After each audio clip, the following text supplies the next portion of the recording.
தமிழ் சினிமாவில் நான் வெறும் டைரக்டராக ஆகணும்னு மட்டும் வரல. நான் காலேஜ் ஆஃப் ஃபைன் ஆர்ட்ஸ் படிக்கிறப்ப தான் வந்து டைரக்டர் ஆகணும்னே எனக்கு வந்து தோணுச்சு. ஆனால் டைரக்டர் ஆனால் இந்த மாதிரி படம் தான் எடுக்கணுன்ற விருப்பத்தோடு தான் நான் இங்கே வந்தேன். ஆனால் நான் ஒரு 3 வருஷம் இண்டஸ்ட்ரியில் இருப்பேன் தான் நான் நம்பினேன். அதுக்கு மேலே நான் இருக்க மாட்டேன்னு எனக்கு பெரிய நம்பிக்கை இல்லை ஆரம்பத்தில். காரணம் என்னென்னா, நம்ம பேசுகிற அரசியல் வந்து நம்ம ஊரில் நம்ம காலனி தாண்டி ஊருக்குள்ளே போய் பேசினாலே ஒத்துக்க மாட்டாங்க. ஆனால் இவ்வளோ போய் தமிழ் சினிமாவில் நான் வெறும் டைரக்டராக ஆகணும்னு மட்டும் வரல. இடமா இருக்கும், இதில் எப்படி நம்ம தாக்கு பிடிக்க போகிறோம் நான் யோசிச்சுருந்துருக்கேன்.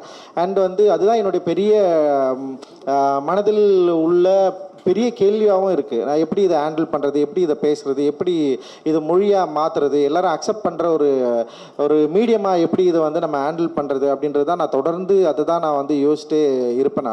அப்படி யோசித்ததன் மூலமாக நான் நினச்சது வந்து குறைந்தபட்சம் ஒரு 3 ஆண்டுகள் இல்லை 5 ஆண்டுகள் வந்து ஒரு டைரக்டராக எனக்கு பிடிச்ச ஒரு படத்தை எடுத்துகிட்டு போயிடணும் அப்படின்னு தான் நான் நினச்சேன்.